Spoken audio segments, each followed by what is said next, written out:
requiero que ustedes tengan bien aprendidito es de pe a pa el ciclo vegetativo de la vid. ¿Qué va a ocurrir primero? ¿Qué va a ocurrir después? Tengan como inicio al letargo, ¿sí? Es como el periodo de descanso y de ahí partan. Apréndase cuál va antes y cuál va después y qué va a pasar en cada una de las fases, ¿ok? Dice José Eduardo Lara. Los que editen en celular, esta no deja marca de agua y es free, ¿ok? Padrísimo, muchas gracias, Eduardo. Entonces, por favor, yo les voy a pedir que, bueno, yo les comento que en el letargo, pues la vid va a estar en el periodo de descanso, no tiene hojas, no tiene racimos, no tiene nada. Simplemente parecen dos leños así clavados a la tierra y no tienen nada. Parece que está muerta incluso, ¿no? Es un periodo en el que está creciendo la raíz. ¿Quién me podría compartir qué sucede en el lloro? ¿Qué hace su manita? ¿Qué ocurre en el lloro?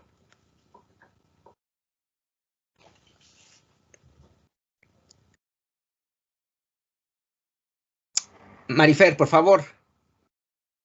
Sí, profe, en el lloro ocurre que lo que es la vid suelta lo que es la sal, ¿cómo que se llama? La sábila, creo, ¿no? ¿Cómo se llama? Bueno, La savia, no me acuerdo. Eso, sí, la sábila, pero sí, de acuerdo. para poderse preparar para su nuevo ciclo.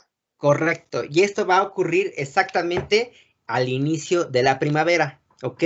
Para esto, durante este proceso de letargo, casi al final, debimos de hacer unas podas en los sarmientos para que en esta, donde cortamos, allí se produzca el lloro. Es donde nos va a avisar que ya está lista para lanzar los primeros brotes. Entonces, ¿quién me dice qué ocurre después del lloro?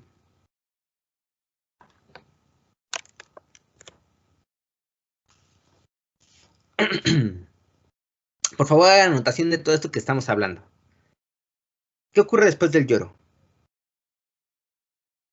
Ya se dio este goteo que parece que está llorando la vid. ¿Qué va a ocurrir después? Ya entra la primavera. A ver, una manita arriba. Melanie, por favor, Melanie.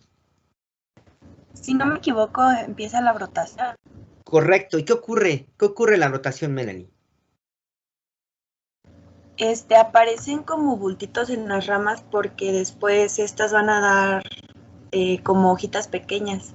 Exactamente. Muchas gracias, Melanie. Van a crecer principalmente los zarcillos y de estos zarcillos pequeños bultitos que se van a convertir en zarcillos, perdón, la varita es el sarmiento. Después de ahí se va a convertir, van a sacar unos tornillitos donde se va a fijar la vid, llamados zarcillos. Van a crecer las hojas y después las flores para dar proceso a los racimos, ¿ok?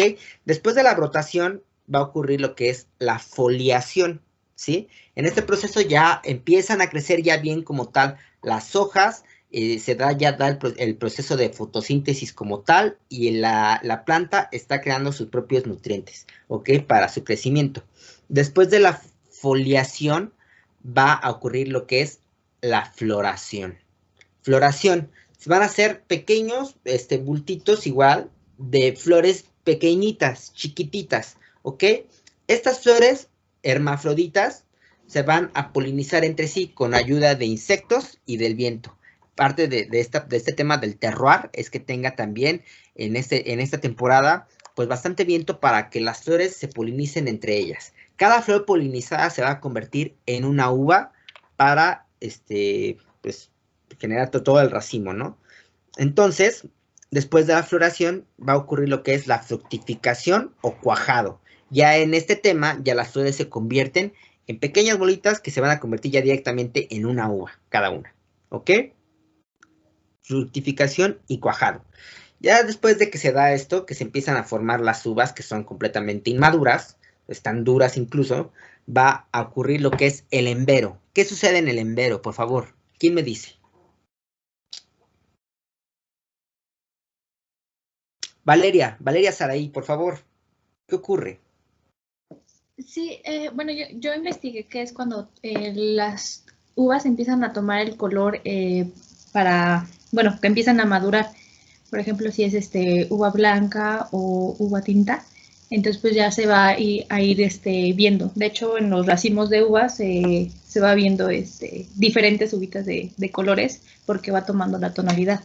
Exactamente, Valeria, muchísimas gracias. Es cuando las uvas por fin van a empezar a tomar la coloración que van a tener ya directamente cuando estén maduras, ¿ok? Entonces es un momento en el que nos avisa, a ver, viticultor, prepárate porque ya mero voy a madurar y tienes que empezar a planear la vendimia, ¿ok? Estar haciendo pruebas de laboratorio para medirle el azúcar, la acidez, la tanicidad, el agua, etcétera, etcétera. Todas las características que requiere la vid para su crecimiento, ¿ok? Después del embero se va a dar como tal ya la maduración de la uva. Las uvas van a crecer, van a obtener los nutrientes necesarios, van a tener el color ideal que busca el viticultor y depende de eso, de la maduración, él va a planificar la vendimia, ¿ok? Ya la vendimia como tal es el corte de la uva para llevar a la bodega y poder realizar la vinificación de este mosto que vamos a obtener del fruto, ¿ok? Después de la vendimia, nos vamos a encontrar en esta temporada de otoño, ¿ok? Que va a ocurrir un proceso llamado senescencia. Por favor, ¿quién me recuerda qué es la senescencia?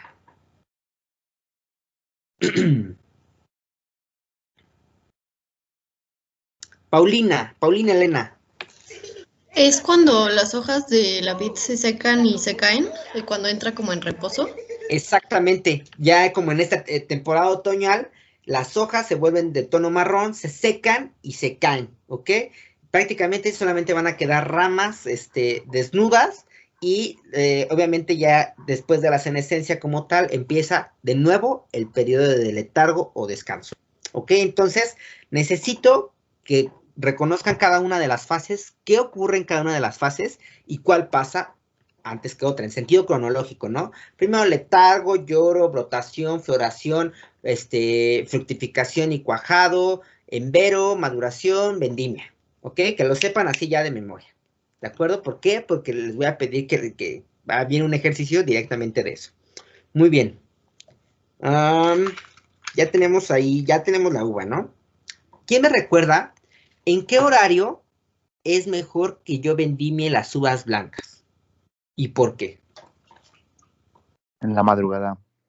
En la madrugada. Muchas gracias. Por favor, levanten su manita. ¿Y las uvas tintas? No, espérame. ¿Quién me dio la participación? Perdón. Yo, Irving. Irving, ¿en cómo qué hora, Irving? Creo que eran como a las 6 de la mañana para que no se oxide la uva por los rayos del sol. De acuerdo. Entonces va a ser antes de la madrugada, antes de que amanezca, ¿de acuerdo? Durante la madrugada, perdón, antes de que amanezca. Entonces, si yo les pregunto, tengo la uva Sauvignon Blanc, ¿sí? Ustedes van a reconocer que es una uva blanca, ¿no? Directamente. ¿Por qué? Porque se las presenté. Entonces, este tipo de uva, ¿en qué horario sería más óptimo que la vendimiáramos? Entonces, ahí me van ustedes a contestar. ¿En qué horario vendimiamos las uvas tintas entonces? ¿Y por qué? En lo que me contestan voy a conectar mi computadora.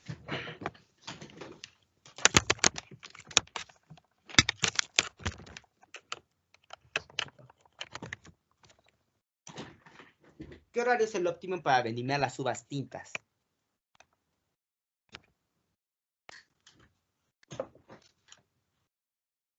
De las uvas. Mari Fernanda, por favor. Profe, no estoy muy segura, pero según yo era como en las horas, o sea, podía ser entre la mañana y la tarde, y más en que le diera el sol si queríamos que la uva agarrara como más, se oxidara un poco más y agarrara más, dulzor, creo que era.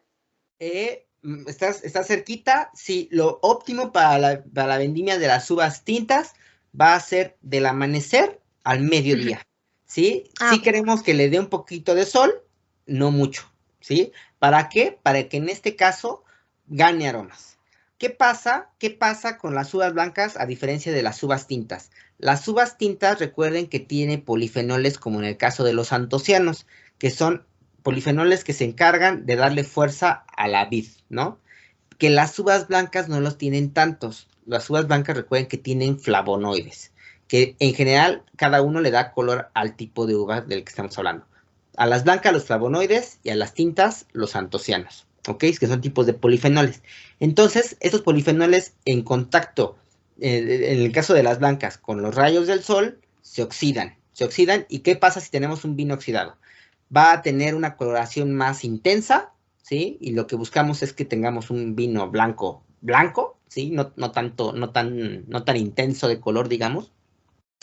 Y en el caso de los tintos, que ganen aromas con los rayos del sol. ¿Por qué? Porque esta tonalidad tinta, en general, los protege de los propios rayos del sol. ¿De acuerdo? Entonces es por eso que se prefiere realizar las vendimias de esta forma.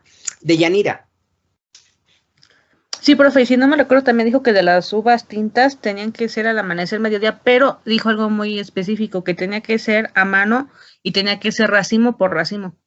Ok, vamos a hablar de la vendimia entonces. Qué bueno que lo tomas en cuenta. De lo óptimo para la vendimia es realizarla a mano. ¿Por qué? Porque vamos a prácticamente cuidar cada racimo, ¿no? Lo vamos a cortar, lo vamos a escoger, vamos a ver si está en buena condición y lo vamos a colocar en una caja, ¿sí? Que no es lo mismo que si se hace con una vendimia mecánica.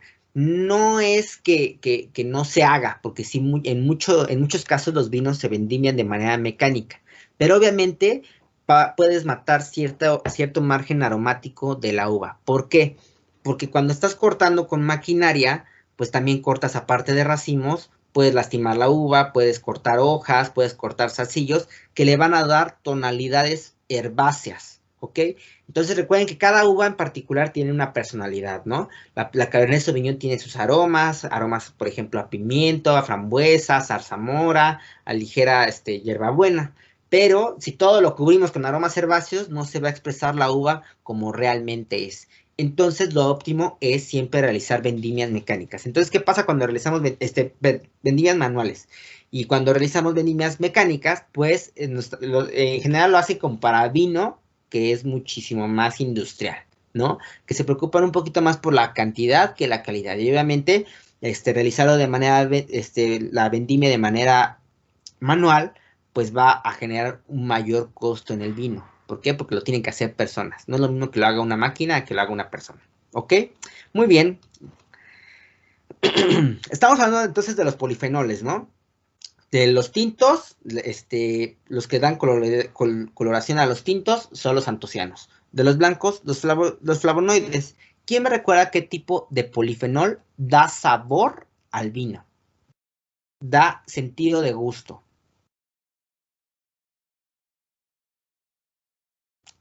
Estos polifenoles, los que les comenté, son los que se dedican a dar el color, pero hay polifenoles que dan gusto. Por favor, Julio. Según yo son los taninos, ¿no? Exactamente, los taninos. ¿Y qué son? ¿Recuerdas qué son? En general. De hecho, aquí anoté, bueno, tengo anotadas algunas dudas que tengo, y entre ellas ¿qué eran los taninos? Porque no sé por qué no lo tengo apuntado. Ok.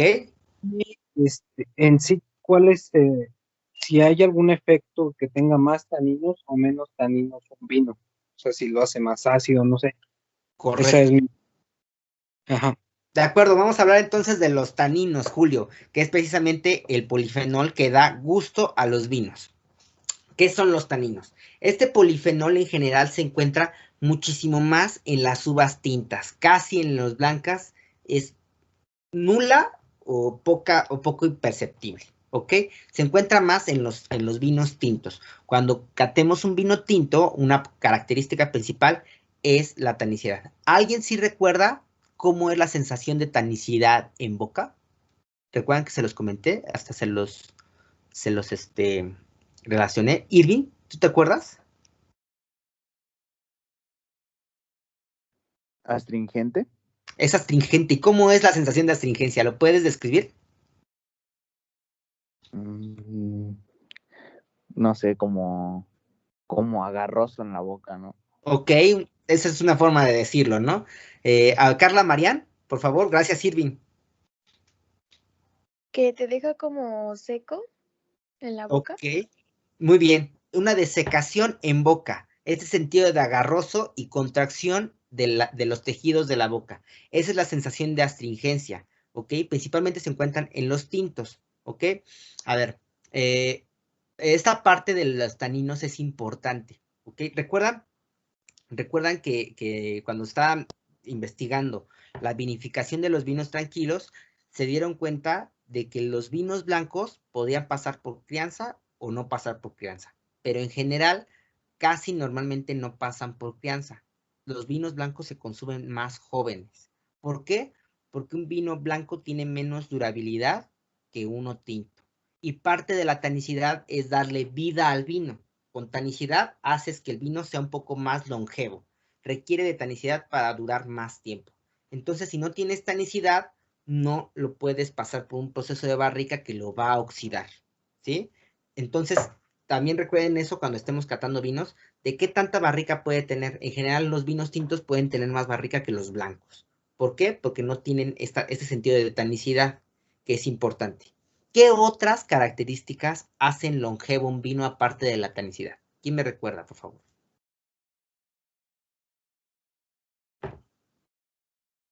Aparte de los taninos, ¿qué otras características hace que un vino pueda ser duradero? Recuerden que lo platicamos, se los fui mencionando a lo mejor esporádicamente, pero sí se los mencioné.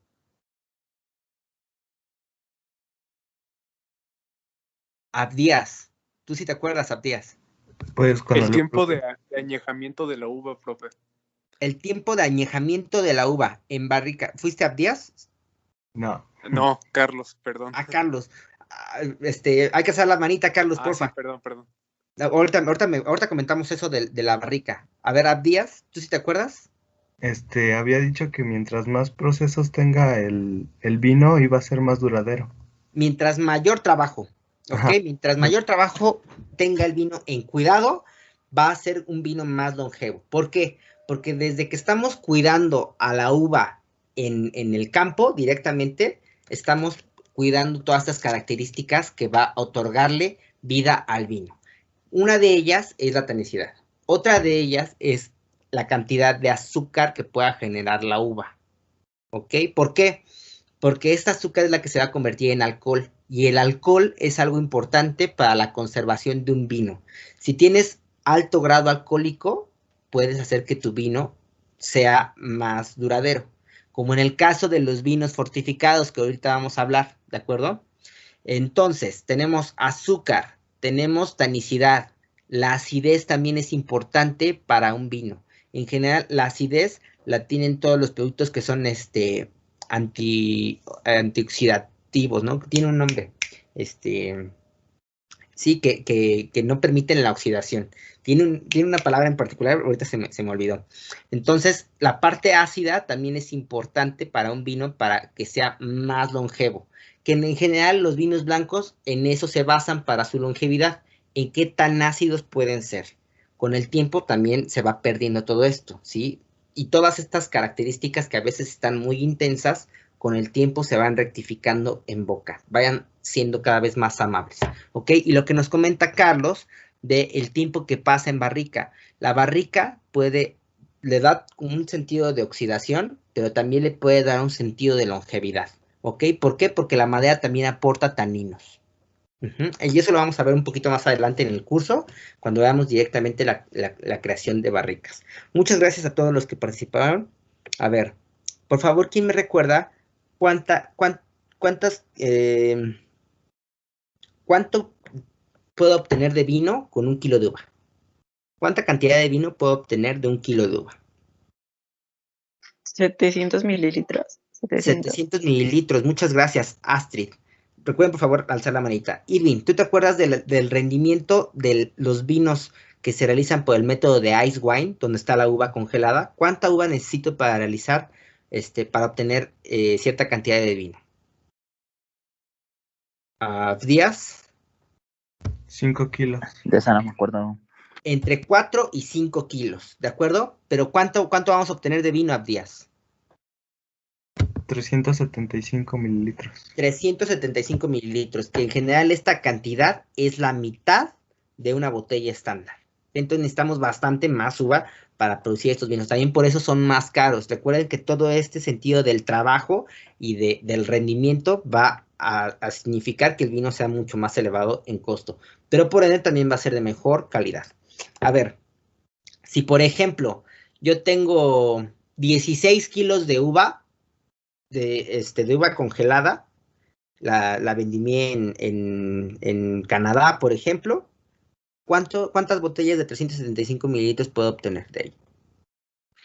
2. ¿2? ¿Por qué? Recuerden el rendimiento. Porque son 5 kilos de uva congelada, ¿no? De 4 a 5. De 4 a 5. Ah, Entonces ok. tengo 16, imaginen que ya tienen que sea con 4, ¿no? Que nos estamos poniendo así como bien rendidores. Entonces vamos a tener 4 botellas de 375 mililitros, que serían 2 botellas estándar de 750. Entonces jueguen también con eso porque de los rendimientos viene un par de ejercicios. A ver. Ya hablamos de la vendimia.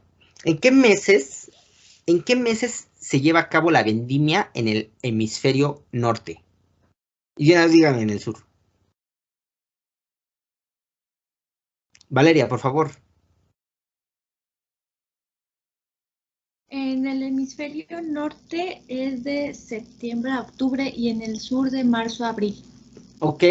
En general podría incluso llegar a empezar desde julio, para uvas que tienen como una maduración muy pronta. ¿Recuerdan que hablamos de algunas uvas que maduran antes que otras? Si tenemos, por ejemplo, uvas que tengan maduración muy, muy pronta, podría empezar como incluso a finales de julio, en agosto, ¿no? De agosto a octubre en general, ¿sí? En el hemisferio norte y en el sur, en el mismo caso de que tengamos como uvas que maduren tempranamente, pues será de febrero a abril, en general, ¿no? Para que también tengan estas fechas en consideración. Que sea lógico si yo les pregunto, ¿en qué mes se puede llevar a cabo la vendimia en Australia? ¿No? Entonces tú tienes que saber que Australia está debajo del Ecuador, ¿no? Que está en el hemisferio sur. Entonces tienes que recordar la fecha para saber en qué temporalidad podría ser más probable que tú llegues a hacer la vendimia en el hemisferio sur o en el norte, dependiendo, ¿eh? Muy bien.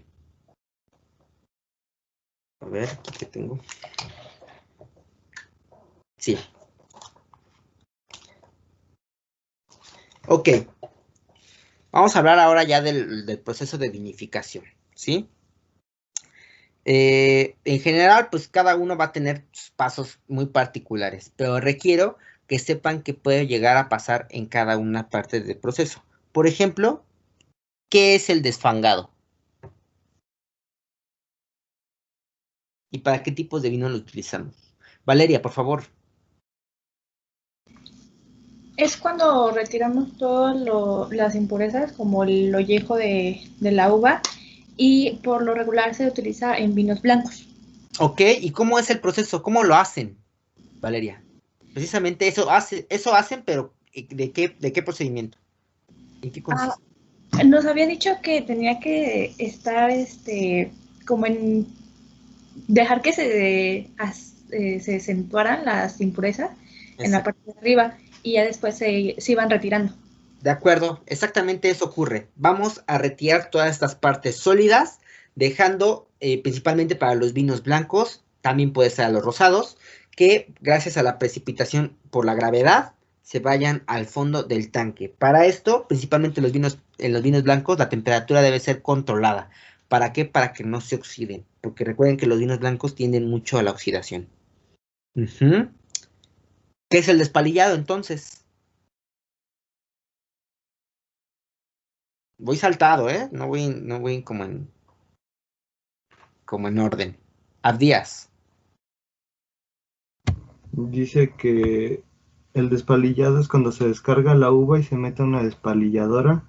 El racismo se introduce por completo y se le quita el raspón para evitar que tenga sabores herbáceos. ¿Qué es el raspón, Abdías?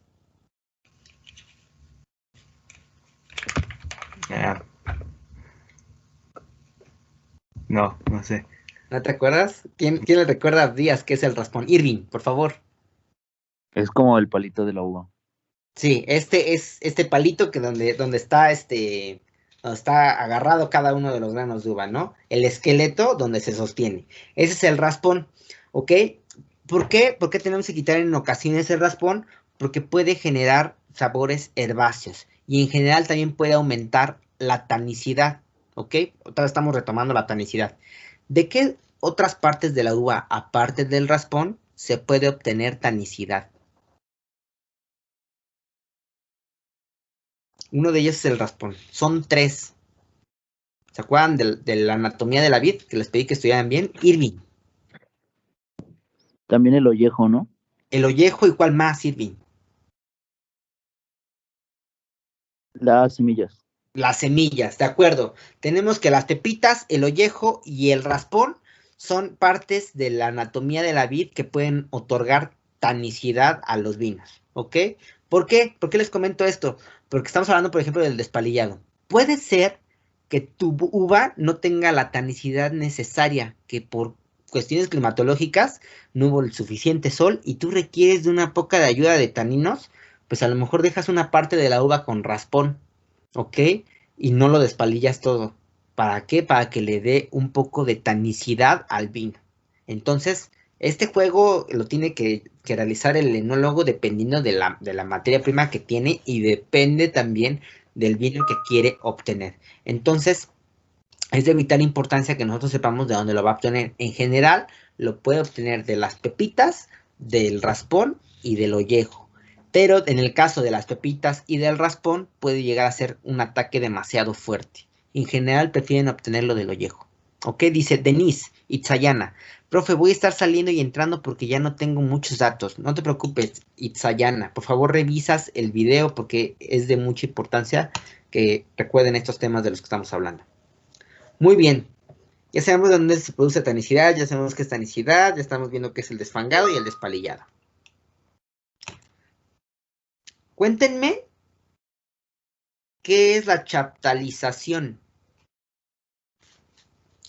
A ti, gracias, Itzayana. Chaptalización.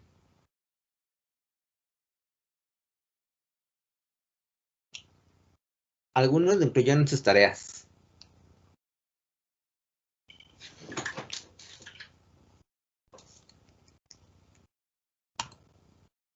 ¿No? Por favor, anoten. Chaptalización. Esta fue creada por un francés, un científico francés llamado Jean-Antoine Chaptal. ¿En qué consiste? Cuando la uva, ahorita por ejemplo que estamos hablando de cuando no hay tanicidad, pues podemos optar por los racimos y por los ollejos y por las pepitas. Pero cuando la uva no genera la suficiente azúcar, podemos agregar azúcar directamente al mosto para elevar la cantidad de azúcar en él. ¿Para qué? Para que la pueda convertir en alcohol. Entonces, la adición de azúcar al mosto para la fermentación alcohólica se le llama chaptalización. ¿Por qué? Porque pues el señor se llamaba Jean-Antoine Chaptal y por su nombre le pusieron chaptalización. ¿De acuerdo? ¿Qué es la estabilización? ¿Y cómo la llevo a cabo? ¿Para qué? ¿Quién me cuenta? ¿Para qué estabilizamos los vinos?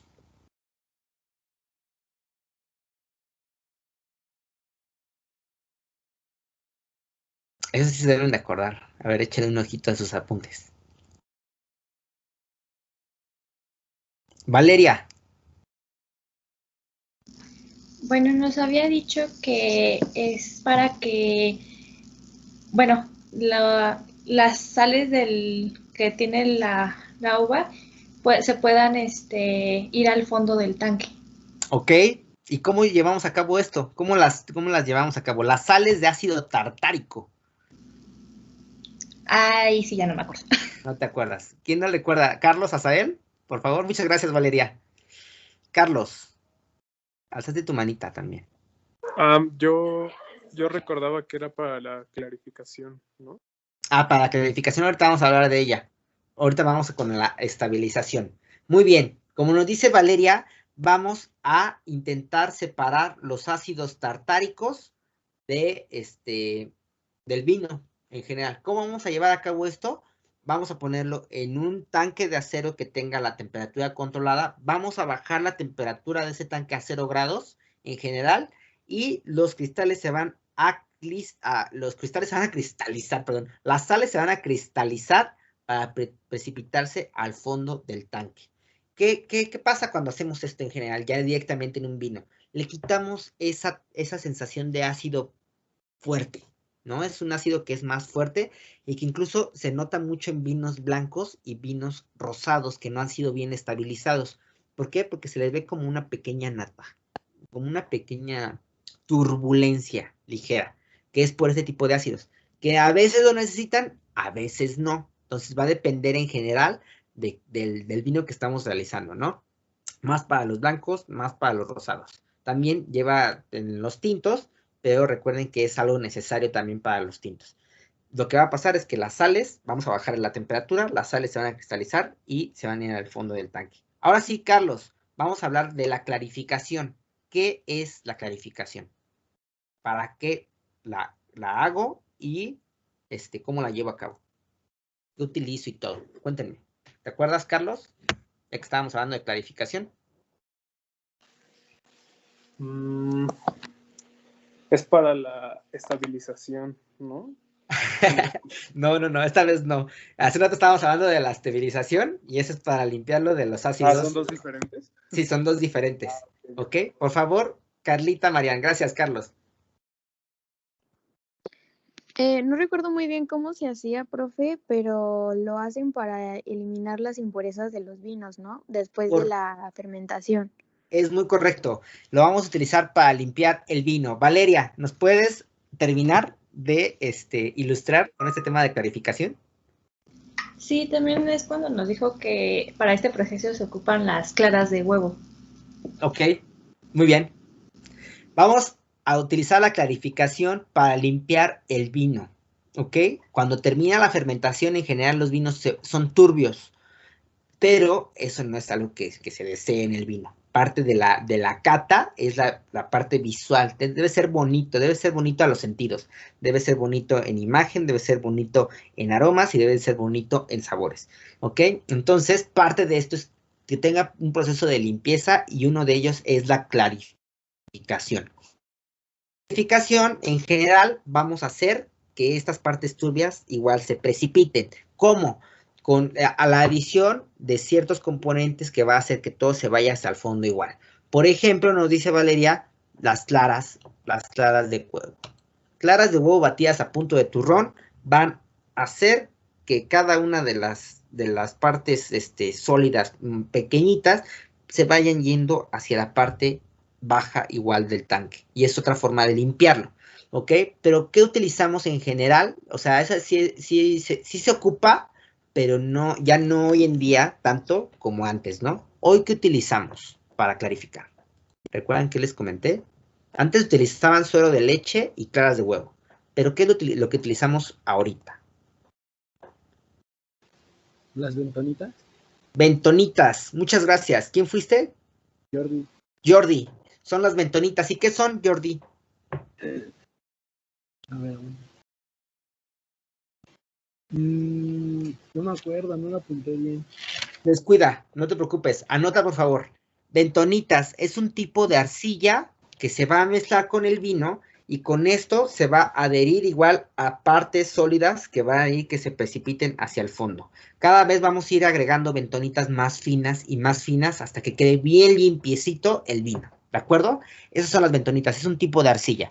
Ana Karen Canseco dice, profe, se fue la luz en mi casa y mis datos están haciendo que se trabe toda la clase. Vas a tener que revisar el video, Ana Karen, por favor. ¿De acuerdo? Muchas gracias, Jordi y Valeria y Carlita. A ver, vamos a ver. Que ya hablamos de la clarificación. ¿Qué otro proceso utilizamos para limpiar el vino? Ya así como para ya darle así la preciosura final.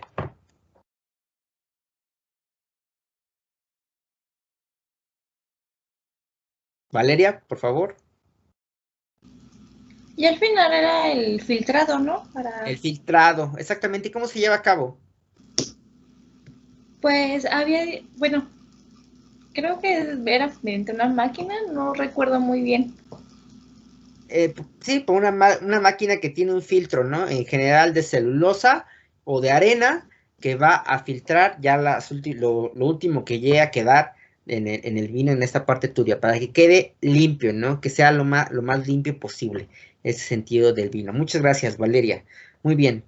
Hablamos de chaptalización, estabilización, clarificación, filtrado, desfangado, despalillado. A ver, ¿quién me recuerda qué es el sangrado? ¿Y para qué tipos de vino lo utilizamos? ¿Y cómo se lleva a cabo? El sangrado.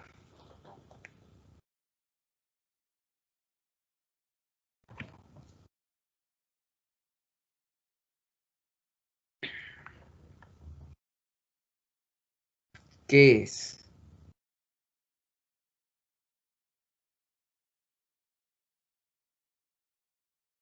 Valeria. Bueno, yo tengo que, para uno de los vinos que lo ocupamos es para el vino rosado. ¿Correcto? ¿Y cómo se lleva a cabo? Bueno, se extrae por fermentación de un vino tinto y, bueno, mezclamos lo que viene siendo el vino rosado con esta extracción del vino tinto. Ok, muy bien. De acuerdo. Tiene sentido. Carlita Marián, ¿igual recuerdas cómo se lleva a cabo más específicamente? Se extrae el mosto, ¿no, profe? Ajá.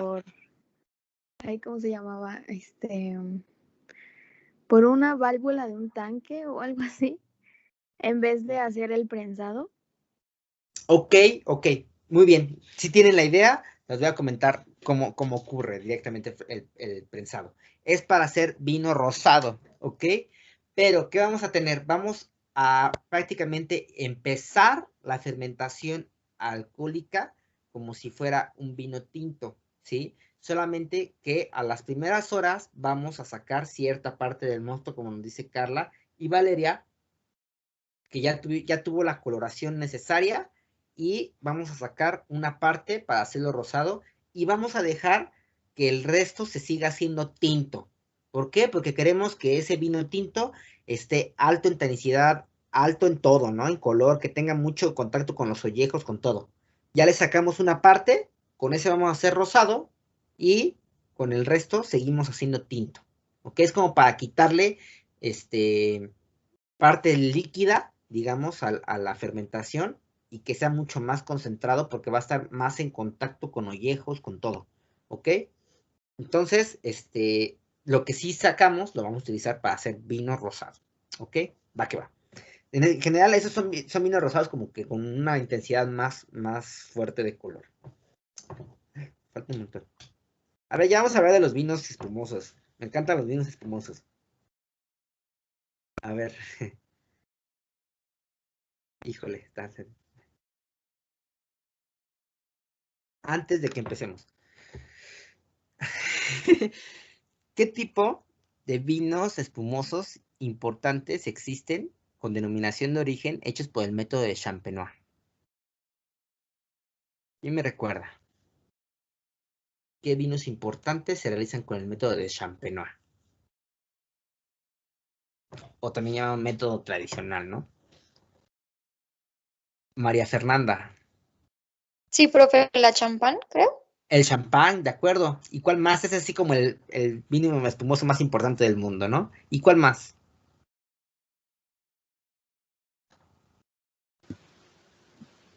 Híjole, profe, ahí sí no me acuerdo. No te preocupes.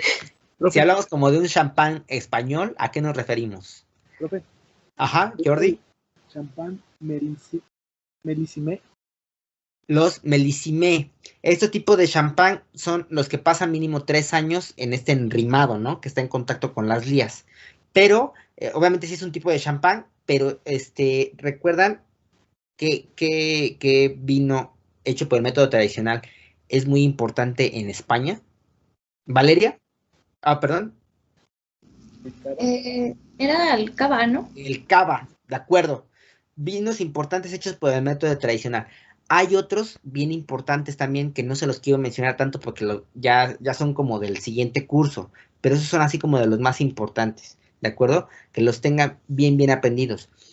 ¿Con qué uvas elaboro champán?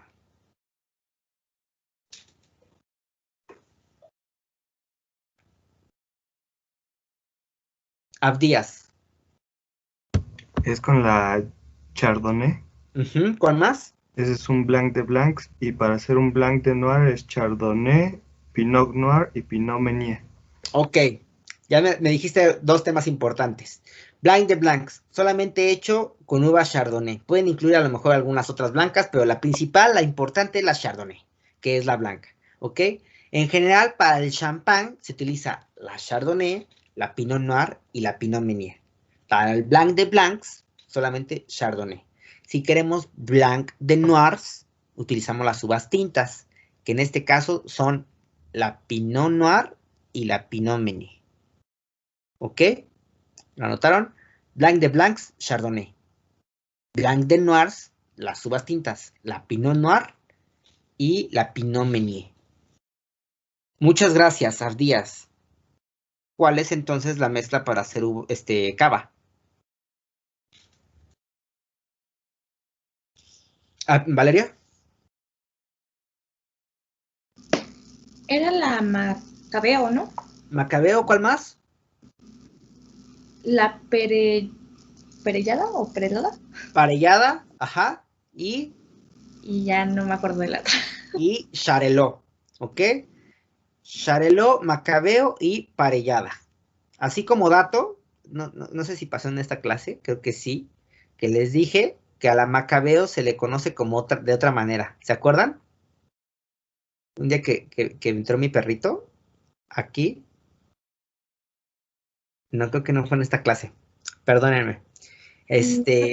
Pero no me acuerdo. De hecho, sí pasó en esa clase, ¿verdad? El nombre de su perrita, ¿no? Sí. Ajá. Sí pasó aquí, pero no me acuerdo. Ok. Anótenlo porque también viene en ese examen. A la Macabeo también se le conoce como viura. Y me acuerdo que les di ese dato porque sí entró el perrito y se llama viura y les dije, anoten esto porque viene en su examen. Ok.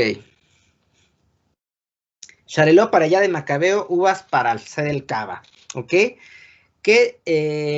Aparte del método de Champenois, ¿qué otros métodos hay para hacer vino espumoso?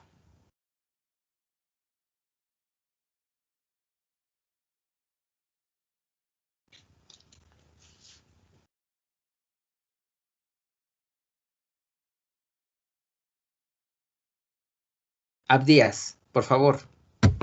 Es el método transfer, método Grand Bass o Charmat, ok, o el gasificado.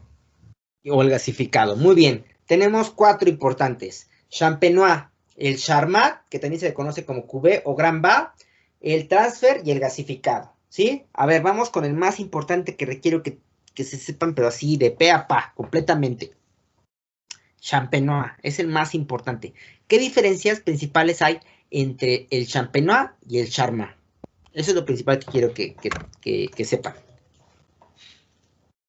¿Cuál es la diferencia principal que los define?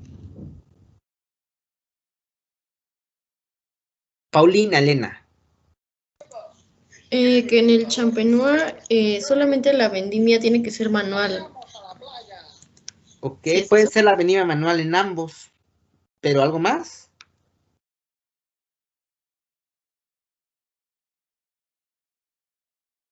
Hay algo que los define. Jordi, muchas gracias, Paulina. Es la fermentación carbónica en la botella, es del Champenois. Correcto. ¿Y el de Charmat, en dónde se lleva a cabo? Es la fermentación carbónica en el tambo de acero. Exactamente. En esa cosa. De acuerdo. En un tanque de acero inoxidable. Esa es la principal diferencia entre el Charmat y el Champenois. ¿Ok? Champenois, ¿qué va a pasar? En general, se los voy a resumir porque es un tema muy grande y me hacen falta hablar de otros. Champenois, tenemos la obtención de un vino base, ¿sí? Un vino común y corriente blanco en general, que puede obtenerse de uvas blancas o de uvas tintas. En general, este vino base no es de una alta gradación alcohólica porque en la fermentación carbónica va a elevar un poco su nivel de alcohol, ya para tener el deseado. ¿Ok? Tenemos el vino base. Le vamos a agregar el tiraje, o también conocido como licor de tiraje. ¿Qué es? Se quedó tu manita arriba, Jordi.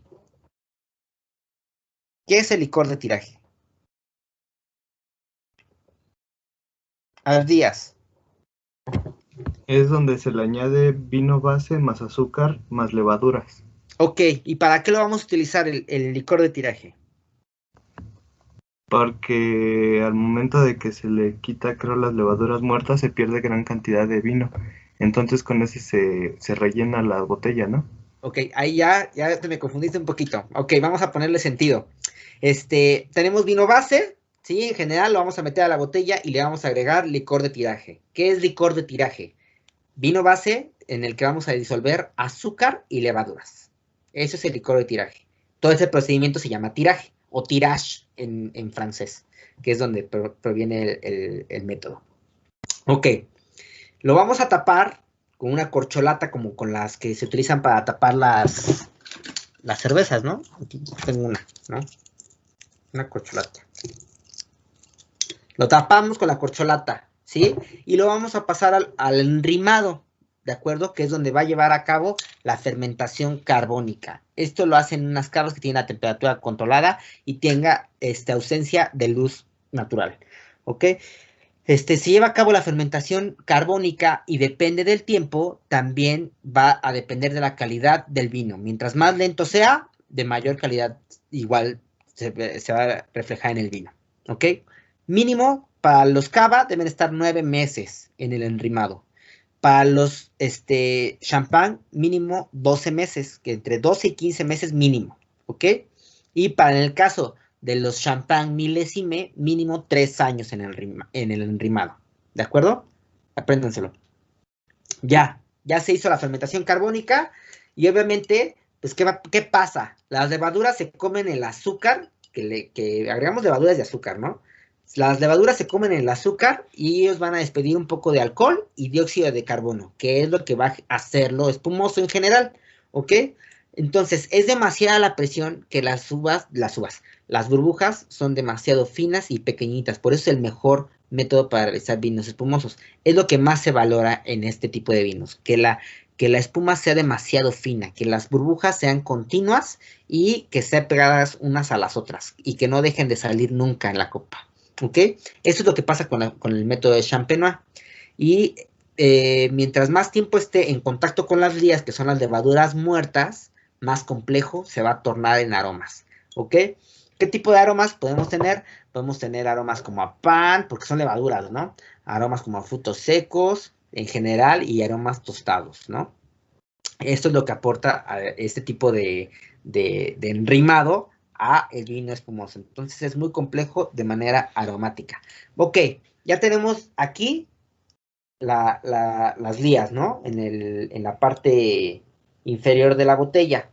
Lo vamos a pasar al proceso de remouage o removido, ¿ok? ¿Cómo se lleva a cabo? A ver, ahora sí, alguien que me ayude. ¿Cómo se lleva a cabo el proceso de remouage o de removido? Valeria, por favor. Pues era cuando ya están en la boca de la botella estas levaduras y las llevan a temperaturas bajas para que éstas se congelen y al momento de destaparlas hagan disparadas. Perfecto, muchas gracias.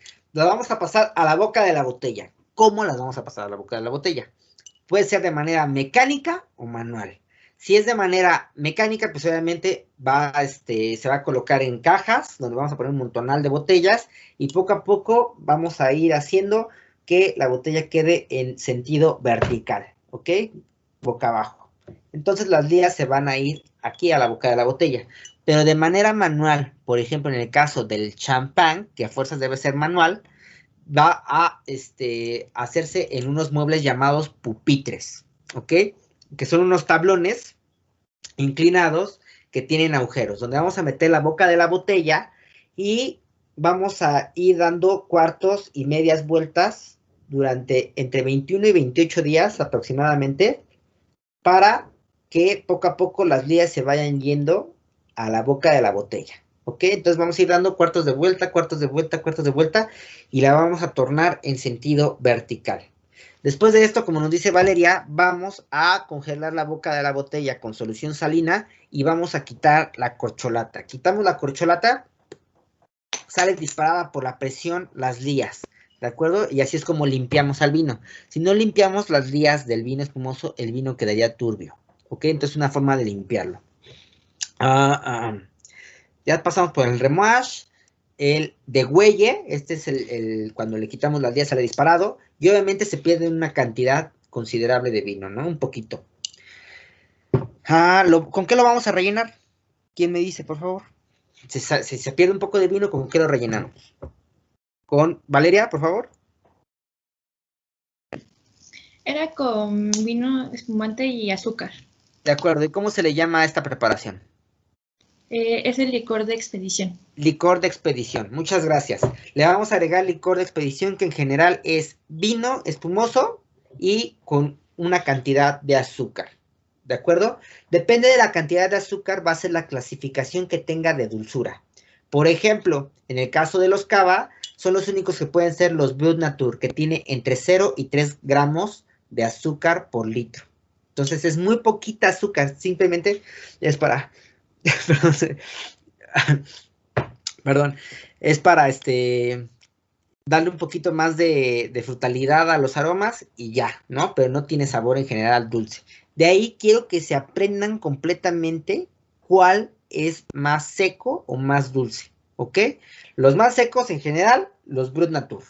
Después, ¿qué siguen? Extra Brut. Después, los Brut, ¿sí? Después, los Extra Dry, ¿no?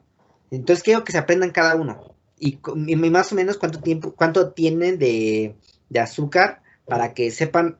Si yo les pongo ordena la clasificación de azúcar de mayor a menor, ustedes sepan cuál va más seco y cuál va más dulce, ¿ok? Muy bien. Entonces ya le agregamos licor de expedición, le ponemos corcho, le ponemos rosal, le ponemos la cápsula y se va a la venta. Eso para el método Champenois.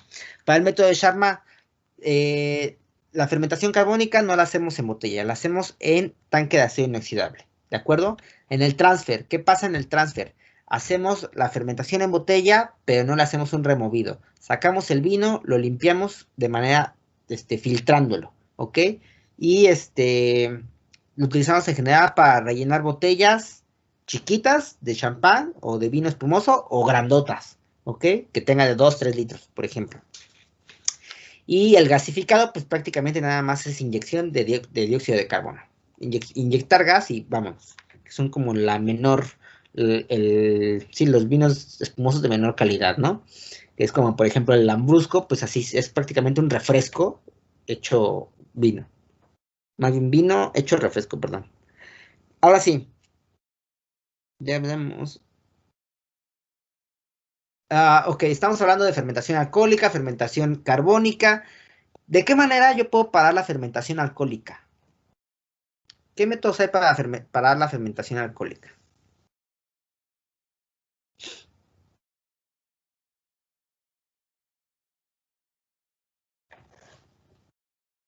¿Cómo puedo parar la fermentación alcohólica? Astrid. Puede ser por encabezado, pasteurización o agregar sulfitos. Ok, ¿en qué consiste cada uno? Por favor, así brevemente, Astrid. El encabezado es el proceso de cerrar la fermentación y pasteurización es la elevación de vino y bajar su temperatura. Subir la temperatura y luego bajarla. Uh-huh. Ok. El encabezado, agregamos un destilado para elevar el alcohol. Y el sulfitado.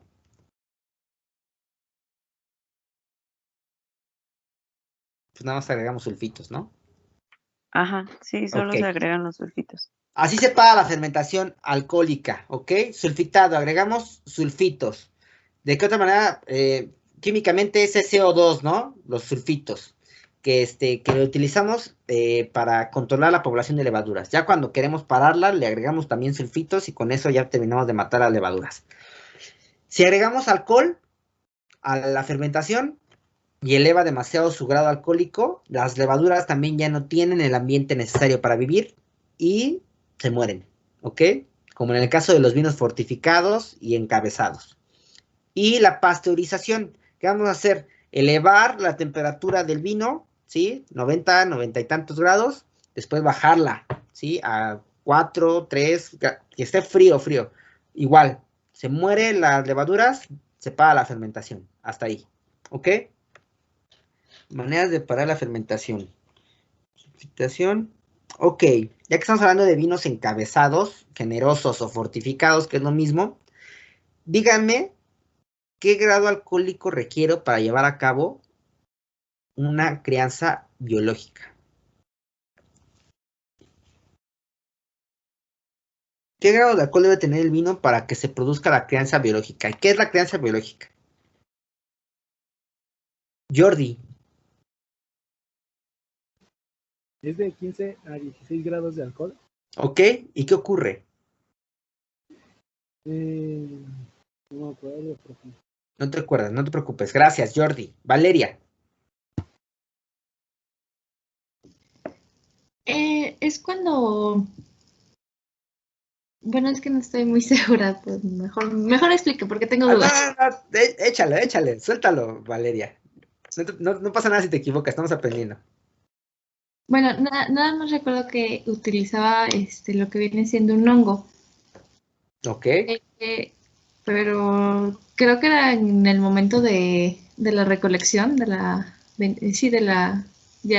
uva, el racimo, que dejábamos a cierto grado de que este hongo avanzara. No estoy segura si eran o eran otro método. Ok, ahí estás confundida con el de Botrytis nerea, con la crianza biológica. Ahorita hablamos de la Botrytis también. Nereo. Gracias, Valeria. Es cuando el velo de flor entra al vino, porque Correcto. tiene aptas condiciones de vida para sobrevivir. Exactamente. El velo en flor. ¿Qué es el velo en flor?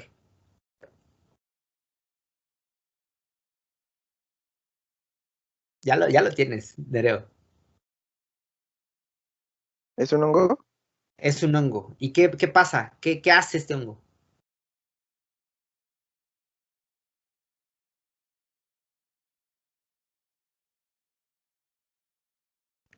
Ya están cerquita. Pues prácticamente se queda... Es que no sé si es a vivir, porque... No, pero no tengo bien la idea. Ok, no te preocupes, muchas gracias. Ya lo tienes en general.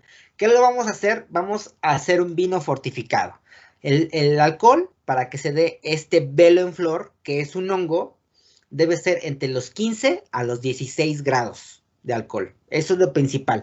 Si está más o menos, no puede vivir el velo en flor. Ahora, se va la barrica, donde lo vamos a meter el vino, vamos a dejar un sexto de la barrica vacío. ¿Ok? Para que también el velo en flor tenga cierto nivel de oxígeno para respirar. Si la llenamos toda, no se lleva a cabo el velo en flor. Y si le ponemos menos, tampoco es demasiado oxígeno, es demasiado para él. Entonces, con un sexto de la barrica es suficiente. Se va a dar el velo en flor en la parte superior del vino, ¿sí? Lo que va a hacer que el vino no esté en contacto con el oxígeno. Por lo tanto, el vino no se va a oxidar, ¿sí? Lo hacemos mucho, lo hacen mucho para elaborar vinos encabezados, principalmente Jerez, ¿ok? Principalmente Jerez en España, ¿de acuerdo? Por ejemplo, los finos y los manzanillas. Ahora, hay otros que pasan por una crianza oxidativa, que en general tienen el alcohol mucho más elevado y no se puede llevar a cabo el velo en flor. En este caso, los vinos se oxidan más, están más en contacto con la barrica y tienen colores más intensos, ¿no? Más oxidados, más marrones. Ahora, hay uno en particular, un Jerez, que pasa por crianza biológica y por crianza oxidativa. ¿Cuál es? ¿Cómo se llama?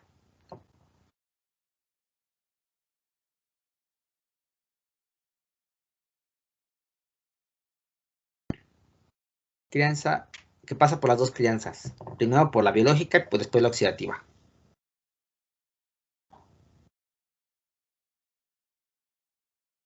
Paulina. ¿Es el Jerez amontillado? El amontillado, muchas gracias, es correcto. Tenemos que los que pasan por crianza biológica, finos y manzanillas.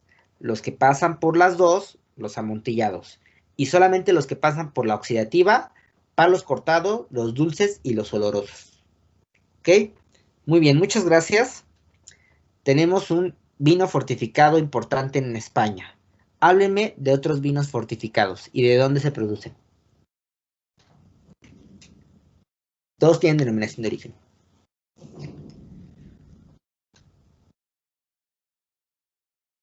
Aparte del Jerez, el Jerez en España. En Francia, ¿qué tenemos? ¿Qué elaboran? Fortificado.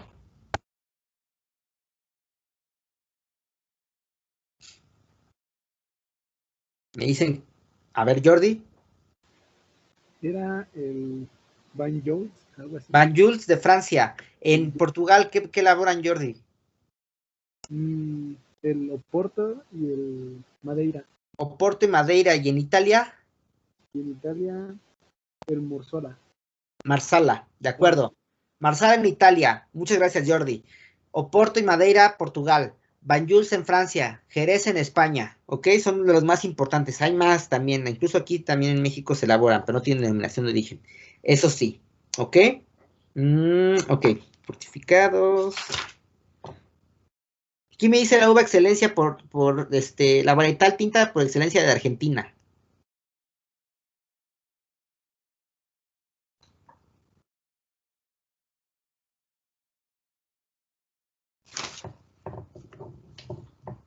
La varietal por excelencia de Argentina.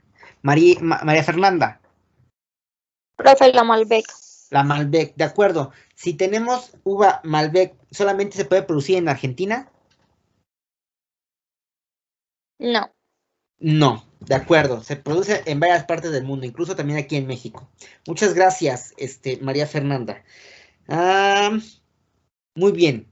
Hemos hablado del trabajo del vino y en general que mientras más trabajo puede elevar más el costo, ¿sí? Si, por ejemplo, ¿qué vino creen que sea más costoso?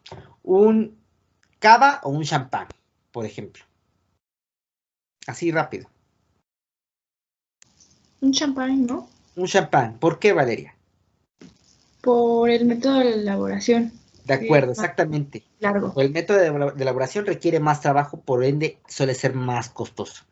Ya lo vimos, por ejemplo, el cava mínimo debe estar 9 meses, pero el champán mínimo 12, ¿no? Y aparte las leyes para hacer champán son más rigurosas. De acuerdo. Entonces, si por ejemplo tenemos un champán, tenemos un vino dulce natural, tenemos un jerez y tenemos un lambrusco, ¿cuál vale menos?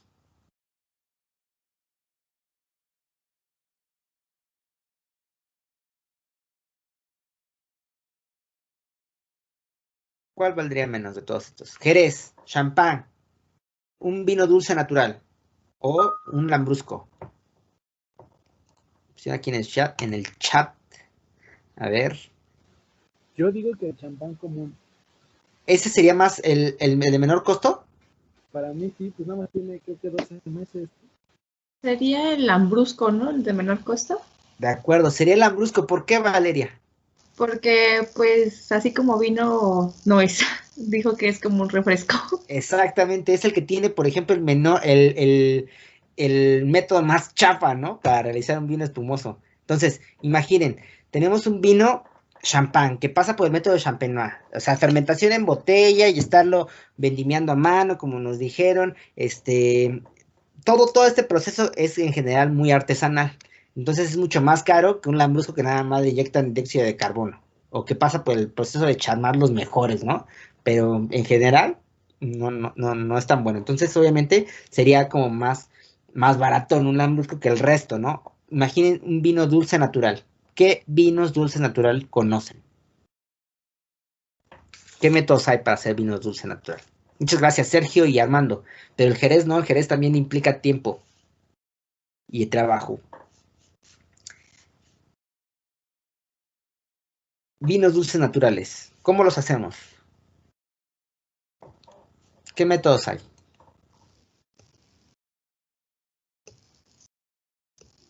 Abdías, por favor.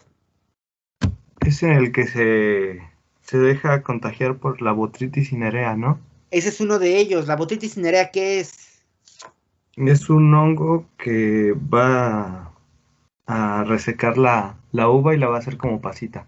De acuerdo, la va a hacer pasita y vamos a tener un mosto con una carga más fuerte de azúcar porque este hongo se deshace del agua. Entonces tenemos fuerte cantidad de nutrientes, fuerte cantidad de azúcar. ¿Qué otros métodos hay para hacer vinos dulces naturales, Abdías? Aparte del botrytis cinerea. Es el de cosecha tardía y el ¿Y ice qué wine. y ice wine. Cosecha tardía y ice wine. ¿En qué consiste cosecha tardía? La vendimia se realiza un tiempo después para que las uvas estén más maduras y tengan mayor concentración de azúcar. Correcto. Dejamos ahí en el viñedo más tiempo a la uva para que cree más azúcar. Pero con mucho cuidado porque debe ser uvas que estén bien cuidadas para que no se pudran, ¿sí? Para que aguanten este proceso de estar más tiempo en el viñedo. Y por último, Valeria, el ice wine, ¿cómo se lleva a cabo? Pues es cuando se hace la recolección a bajas temperaturas para que la uva esté congelada, bueno, el agua esté cristalizada y se pueda extraer todo lo que viene siendo el azúcar natural de la uva. Correcto, muchas gracias. Y ya tuvimos el rendimiento, ¿no? Que se requiere mínimo entre 4 y 5 kilos de uva, ¿no? Quédense con 4 en general. Para obtener vino ice wine, que son vinos dulces naturales que no les agregan azúcar, como en el caso de los Lambrusco, pues yo estoy peleado con los Lambrusco, porque son vinos feos, pero porque aparte están mal hechos, ¿no? O sea, no obtienen el azúcar de manera natural, les agregan azúcar, les meten gas así nomás porque sí, son vinos feos, evítenlos por favor, ¿ok? ¿Qué vino importante o vinos importantes están hechos por el método de botrytis cinerea? Hay uno en Burdeos, en la región de Sauternes, y uno en Hungría, o en Austria, no en Hungría. Recuérdenme, ¿qué tipos de vinos son? ¿Cómo se llama la etiqueta que se hace en Burdeos, importante en la región de Sauternes? Y el que se hace en Hungría, ¿cómo se llama? La de Yanira, por favor. Profe, no era... Ay, se me fue la... Chateau Dickens. El Chateau Dickens, ¿de acuerdo? Ay, Chateau Dickens. ¿Sí? ¿Y cuál otro dijo? Ay, es que no me acuerdo. ¿Cuál otro? ¿Cuál es? El húngaro. ¿El húngaro? Ay, Dios mío. Tenía un nombre bien raro, era el Ay, Dios mío. Era el... Ay, es que tenía un nombre bien raro. Tenía un nombre bien raro, ¿cómo se llama? Te va a salir rápido. Espéreme, es que lo tengo, a ver si... No eran los... A ver, lo voy a decir a ver si está bien o no. A ver. No me acuerdo que había dicho uno, pero a ver, lo voy a decir ya. ¿Los Tokaji? ¿No eran esos? Sí, Tokaji. Los Tokaji. Bueno, esos eran. Ok. Tokaji en Hungría, el Chateau d'Yquem, importantísimo en la región de Burdeos en Francia, ¿ok? Principalmente la subregión de Sauternes. Muchas gracias, Deyanira, sí te acordaste. Valeria Saray, late harvest. Acuérdate que late harvest es una forma de decirle a los cosecha tardía, que prácticamente es en inglés, ¿sí? Y uva congelada, ice wine, ¿de acuerdo? Reconozcan las diferencias que se llevan a cabo entre cada uno y, bueno, son vinos costosísimos, ¿no? Chateau d'Yquem está como en 18,000, 17,000 creo lo vendíamos en la tienda donde yo trabajaba hace muchos años. A ver, ¿qué vinos están hechos por el proceso de Charmat? Ya sabemos que el cava y el champán están hechos por champenois. ¿Qué vinos están hechos por el método de Charmat? Importantes. Rápido, una pista, son italianos.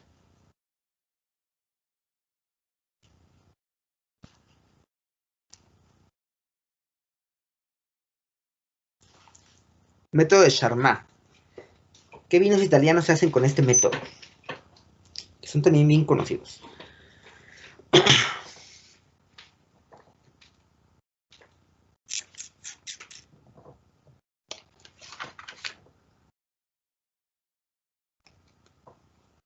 ¿No? Rápido, anoten. Los Asti. ¿Mande cómo, Valeria? ¿Me puedes repetir la pregunta?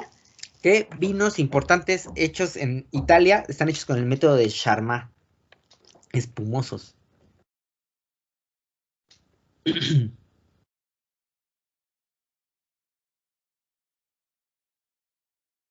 los digo. Los Asti y los Prosecco. ¿Ok? Asti y Prosecco, método de Charmat. Champenois, los Cava y los Champagne. ¿De acuerdo? Importantes. Ya sabemos que es un licor de tiraje, que es el licor de expedición. ¿Quién me dice que es el pie de Cuba?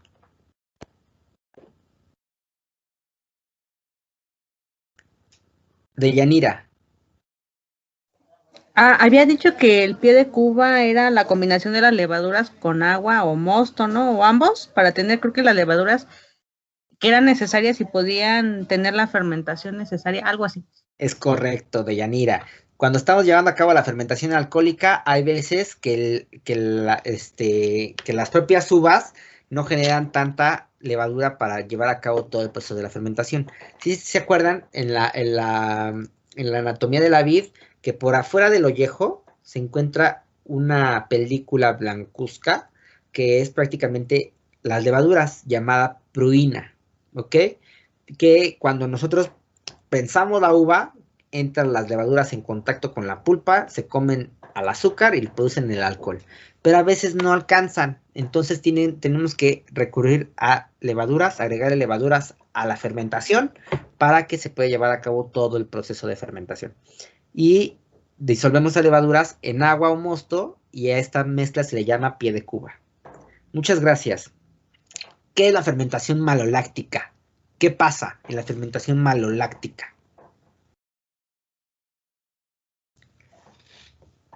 Carlita, Marian. ¿Es cuando está el ácido málico en el ácido láctico? Ok. ¿Tienes la idea, más o menos? Ok. Sí, ya estás relacionando las ideas. Muy bien. Vamos a transformar el ácido málico en ácido láctico. ¿Ok? Generalmente esta fermentación se lleva a cabo después de la fermentación alcohólica en algunos vinos, tintos, blancos, rosados, los que quieran, ¿sí? Espumosos también. ¿Para qué? Para hacer el ácido que es fuerte, hacerlo más suave en boca, ¿sí? Yo les hice la comparación que es como tener la acidez del limón o como la de la manzana verde, que es una acidez fuerte en boca, transformarla a una acidez mucho más noble como los de los lácteos, como del yogur natural o la crema, ¿ok? Entonces, por eso se llama maloláctica, porque los ácidos málicos los convertimos en ácidos lácticos. Y, pues, en general, llevan a cabo este proceso en barrica. Puede ser en acero inoxidable, en cemento, en lo que quieran. Pero lo hacen más en barrica, ¿ok? ¿Por qué? Porque de este tipo de fermentaciones obtenemos bastantes aromas. Como les comenté, aromas lácticos. Platíquenme qué tipo de aromas son estos aromas de la fermentación maloláctica. Primarios, secundarios o terciarios.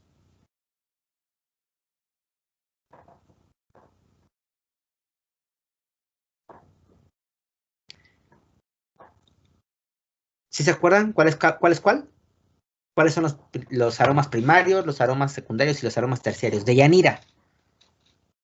Creo que los primarios es la uva, ¿no? Ok, vienen de la uva directamente, ¿no? Ajá, y los secundarios creo que provienen del proceso de vinificación, ¿sí? De acuerdo. Uno de y ellos... Los terciarios, ajá. Bueno, es que los terciarios creo que son los que provienen de la barrica, ¿no? Los procesos... O sea, así es. No crees que es nada más de Yanira. No la riegues. No es cierto, ¿eh? Bueno, sí o no, todo bien, profe. No es cierto, estoy jugando. Sí, todo bien. Es que lo dijiste perfecto. Aromas primarios provienen directamente de la uva, ¿ok? Es la personalidad directamente de la uva. ¿Qué tipo de aromas son? Aromas de la naturaleza directamente, ¿no?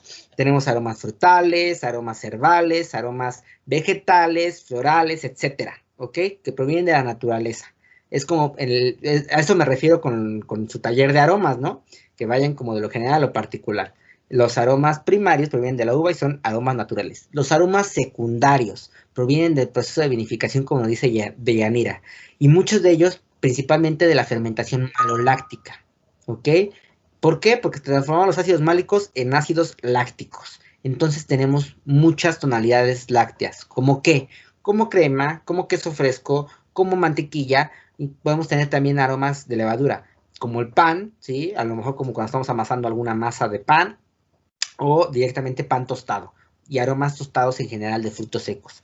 Ese tipo de aromas son aromas secundarios. Y los aromas terciarios son los más complejos, que se obtienen directamente de que el vino esté en paso por una barrica, que la madera le dé esta tonalidad de aromas, que son aromas complejos. ¿A qué me refiero con aromas complejos? Aromas, por ejemplo, a especias, a chocolate, a tabaco, aromas, por ejemplo, a cuero, ¿no? El cuero es un aroma animal, es como, como cuando compramos unos zapatos de piel o un cinturón, ¿sí? Que tiene ese aroma particular, se encuentra mucho en vinos que tienen amplio paso por barrica, y es un aroma increíble, es delicioso. Entonces, son aromas mucho más complejos, ¿no? Especiados, ya sale de ahí, por ejemplo, aromas intensos en general, tostadones también. ¿Qué son los aromas torrefactos? ¿Quién me recuerda los aromas torrefactos? ¿Qué tipo de aromas son?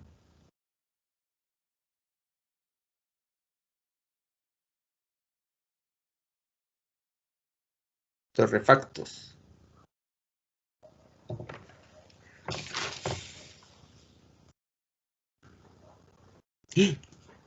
¿Se acuerdan que se los mencioné, verdad? ¿Son los tostados? Los tostados, Astrid, muchas gracias. ¿Y los emperomáticos cuáles son? Como ahumantes. Ahumados, de acuerdo. Aromas tostados, torrefactos. Empiromáticos, aromas ahumados, ya fuertes, ¿no? Ese tipo de aromas vienen de los aromas terciarios de la barrica, ¿ok? Para que los identifiquen también.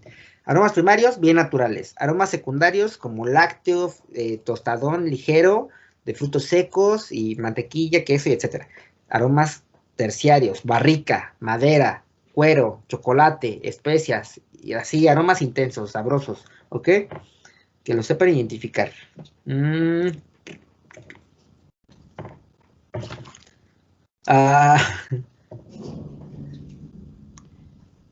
Ya vimos por qué un vino blanco puede o no tener barrica, ¿no? Porque en general no son tan resistentes como los vinos tintos. A ver. Si yo tengo un vino que está hecho con 85% de uva Malbec y 15% de uva Merlot, ¿qué tipo de vino es? Está pasando el camión de la basura. Es varietal, ¿no? Es varietal, exactamente, Abdías. ¿Por qué? Porque se juntan dos tipos de uvas. Se juntan dos tipos de uvas y mínimo una de ellas debe tener entre 80 y 85% de la cantidad del vino, ¿ok? Para ser varietal. Si tenemos 100% de una sola uva, será monovarietal. Y si juntamos varios porcentajes, así como 20% Syrah, 20% Malbec, 20% Cabernet Sauvignon, 20% Petit Verdot y 20% Grenache, ¿no? Ya tenemos 5 de 20%, sabemos la proporción, es un copage, es un ensamble, ¿de acuerdo? Una sola uva, 100% monovarietal. Dos uvas, de la que mínimo una de ellas debe estar entre 80 y 85% varietal. Y copage, de ya la combinación que quieras, pero que conozcas el porcentaje de cada uva. Ok, estamos hablando de la barrica. ¿Qué es el trasiego?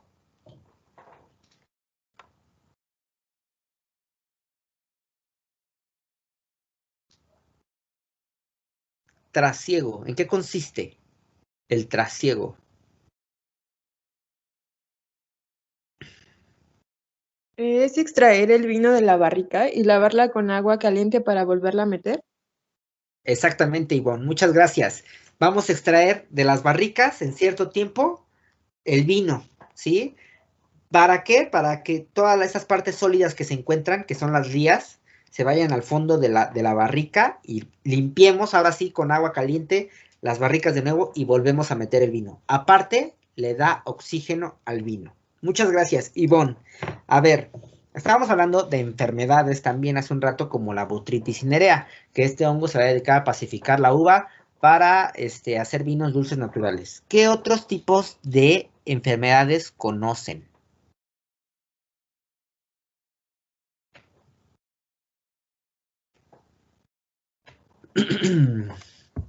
Es el oidio mildio. El oidio, el mildiu, ajá, que son dos tipos de también de hongos, pero estos sí no son nada bonitos, esos sí van a echar a perder la uva bien, no como la botrytis. ¿Y qué también tenemos? ¿Qué otra enfermedad importantísima? Una que acabó con cientos, millones de hectáreas de viñedo en el mundo. Parasitaria. Un parásito. Tiene un nombre raro, ¿no? Se llama filoxera. Filoxera. Muchas gracias, Astrid. La filoxera, este es un pulgón ovíparo, anótenlo bien, es un parásito. ¿Qué va a hacer la filoxera? La filoxera primero llega de manera aérea, ahí está como en las hojitas y todo, y parece que nada más está como enfermando por afuera, pero no. Va a irse de manera subterránea a comerse la raíz de la vid, y ahí es cuando se muere la vid. Entonces tienen que darle, obviamente, tratamiento, ¿de acuerdo? A la filoxera. Filoxera fue terrible, fue garrafal para la vitivinicultura en los años 1800, en la década de los 70 de los años 1800, ¿ok? ¿Qué pasa? ¿Qué pasa? En este intercambio de vides que hay entre América y Europa, se llevan a la filoxera para allá, se come un montonal de vides, se extinguen muchas clases de vides, y incluso, hay un país que nunca tuvo problema con la filoxera. ¿Cuál fue? Abdías. Chile. Chile. ¿Por qué Chile? ¿Qué pasó con Chile que no se enfermó de filoxera? Que tiene varias barreras naturales como cerros, desiertos y el mar. De acuerdo. Muchas gracias, Abdías. Tiene barreras naturales que impidieron el paso de la filoxera a Chile. Chile no padeció de filoxera. Entonces, ¿qué teníamos? Tenemos el desierto de Atacama en el norte de Chile, la cordillera de los Andes en el este, al sur el frío ártico y al oeste el océano Pacífico, ¿ok? Entonces, nunca pudo pasar la filoxera, de la cual en Chile se rescató una vid, un tipo de varietal que fue, se creía extinta, una vid francesa, ¿ok? Que hoy en día es la varietal por excelencia de Chile. ¿Cómo se llama esta varietal?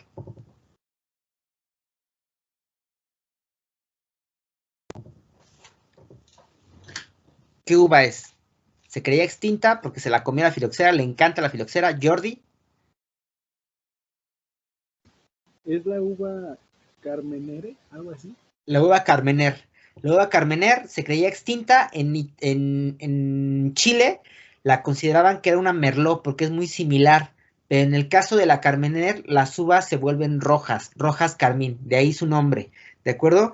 Entonces, ¿quién fue que lo descubrió? Fue un ampelógrafo. El ampelógrafo es una persona que es experta en plantas y que se dedica directamente al estudio de toda la diversidad de plantas. Se dio cuenta de que esa no era una Merlot, porque le decían la Merlot chilena, ¿no? Pero no, esa no era Merlot, era Carmener. Y, pues aparte, pegó muy bien en Chile, porque tiene como, al ser así una salchichita de territorio, a lo largo, pues tiene un montonal de climas, y en todos hay como oportunidad para distintos tipos de vides. Y la Carmener no fue la excepción.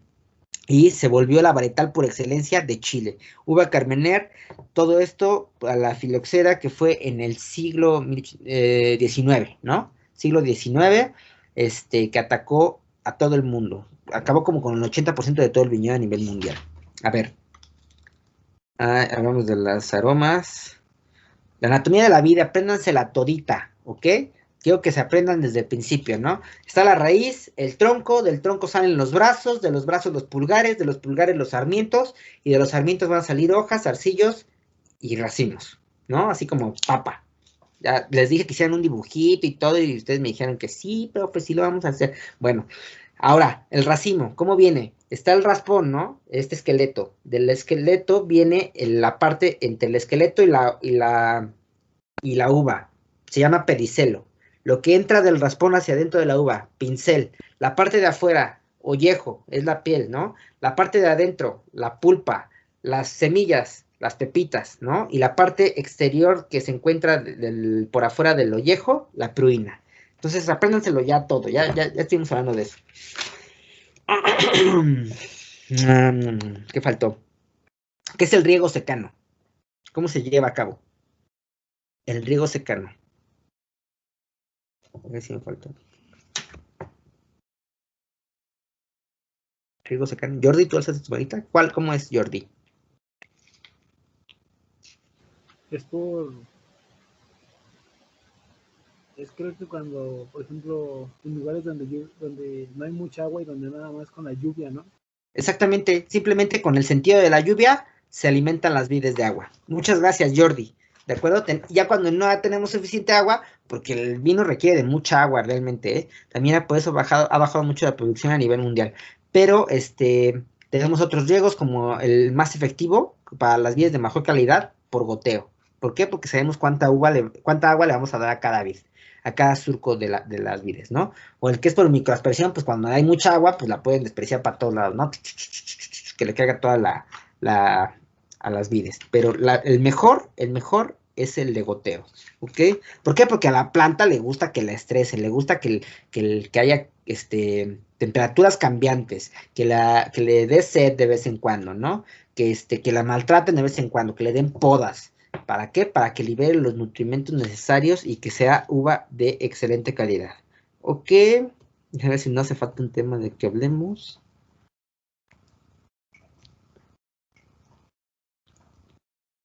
Creo que ya acabamos. Por último, ¿qué es un bancal? ¿Quién me dice que es un bancal? ¿Quién? ¿Quién dijo yo? Que no alzó su mano. Un bancal. Un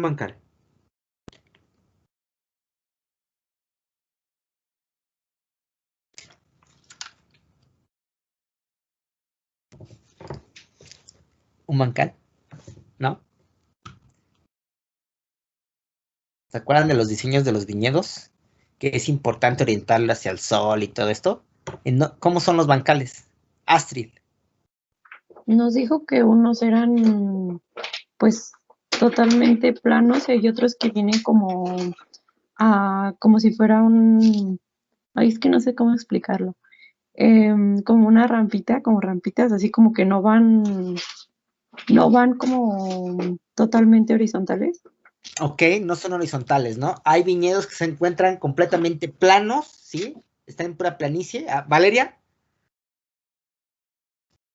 Sí, pues es como dice mi compañera, que los van acomodando como hacia abajo en una rampa. Y en este caso había dicho que las uvas que estén en la parte baja tenían más absorción de nutrientes y de sabores, porque se acumulaba ahí todo lo que corría de las que estaban arriba. Correcto. Ok, tenemos vinos planos en general, ¿no? Vinos que tienen viñedos planos, viñedos que tengan una pendiente, ¿sí? Y están los bancales. Los bancales están también en una pendiente, pero a está diseñado el terreno para hacer escalones, ¿de acuerdo? En esta pendiente. ¿Para qué? Para que los nutrimentos no se vayan directamente hacia abajo, en la parte de abajo del viñedo. ¿Por qué? Porque con el sentido de la lluvia también, por la propia gravedad, van a bajar los nutrientes más a la parte inferior, ¿de acuerdo? Entonces, cuando tenemos escalones, pues se van repartiendo los nutrientes en cada uno de los escalones, que es donde se encuentran nuestras vides. Y a eso se le llama bancal, ¿de acuerdo? Hay muchos en Portugal, ya cuando veamos después en el siguiente curso, a Portugal ya de lleno, van a entenderlo bien, pero en general es eso, ¿no? A eso se refieren los bancales. Y pues ya terminamos, no sé si tengan alguna duda. Todo esto es lo que van a ver en su examen, sé que es un montonal de temas, pero pues más o menos creo que sí se va entendiendo, ¿no? Hay como mucha participación y no me dejaron así como en silencio. Michelle Garbán, tengo otra clase, ¿te puedo retirar? Claro que sí, no te preocupes, cuídense mucho. Y también Yeshua. María Fernanda. Profe, es que no me parece la clase de la vez pasada de los vinos espumosos y sí quería repasar acerca de eso. Y también ¿esta la va a subir? ¿Esta cuál está? O sea, la de hoy. La grabación. ¿No la subí? Ajá. Ya la tengo en No, YouTube. o sea, no me aparece. ¿En YouTube no está? Es que luego se me olvida pegar el link a la Blackboard, pero creo que ya está en YouTube. Si no, ahorita la subo ok, profe. con esta, Vale, para que sí, estudien bien, ok. porque me interesa que estudien bien, ¿de acuerdo? Sí, profe, gracias. Va, que va, gracias a ustedes. ¿Deyanira? Profe, su examen va a ser ahí se me fue el avión. A la hora de la clase, a la hora de la Sí, clase. ¿verdad? Sí. Entonces no tenemos ahí se me fue. Nos vemos aquí en Blackboard. Entonces Teams ni nada que ver. Primero en Teams y ya después les digo, córrale, vayan a Blackboard a hacerlo. A ver, primero nos conectamos aquí. Sí. Y luego nos van vamos a estar conectados todo el tiempo mientras hacen el examen. A ver, ya no entendí. O sea, primero vamos a estar aquí, o sea, ¿vamos a estar en los dos lados? Sí. Ya entendí. De acuerdo. Sí, profe. Qué bueno que hiciste esa pregunta. Sí, porque también tenía duda, pero entonces primero aquí y nos trasladamos allá. Primero aquí y ya cuando que les explique bien las instrucciones, se van a hacerlo y necesito que se queden aquí por si tienen algún problema, luego lo resolvemos. Ok, sí, está bien, profe. Muchas gracias. Va que va. Hasta luego. Nos vemos. Hasta luego, Deyanira. Nos vemos, Carla Marián, gracias. A Brandon también, a todos, gracias por sus participaciones. Échenle muchas ganas, estúdienle bien y pues nos estamos viendo de aquí 8 días, ¿ok? Muchas gracias a ustedes. También, Sergio, que también tengan bonita tarde cada uno. Gracias, profe. Hasta luego. Hasta luego, Alan. Hasta luego, profe. Nos vemos, muñecas. Valeria, Astrid, Linda, Marifer, todos. Cuídense mucho, que tengan bonito fin de semana. Gracias, profe, igualmente. Profe, ¿me puedo quedar con usted solo para indicarle una cosa, por favor? No, ¿cómo crees? No es cierto. ¿Qué pasó? Sí, claro. ¡Ay, profe! Ok, profe, gracias. Sí, ahorita acá me y así de, ay, profe, qué mala onda. Yo, no, profe, no. No, luego sí hago unas bromas bien pesaditas con otros chavos. Es que como ustedes son muchos, me cuesta un poquito más, pero tengo